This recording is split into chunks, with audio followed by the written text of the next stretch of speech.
Đấy, chụp gạt vào bà đấy. Vâng. Đánh vào bà. Đánh cầm nghe vào đây. Ừ. Vào cho này chín này. Chỗ này.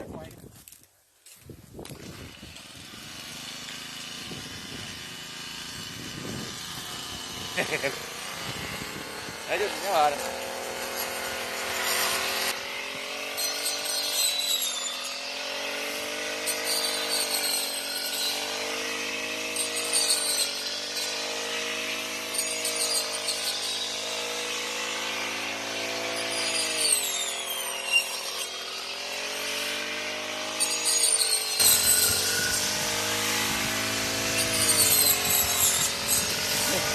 Ôi được rồi.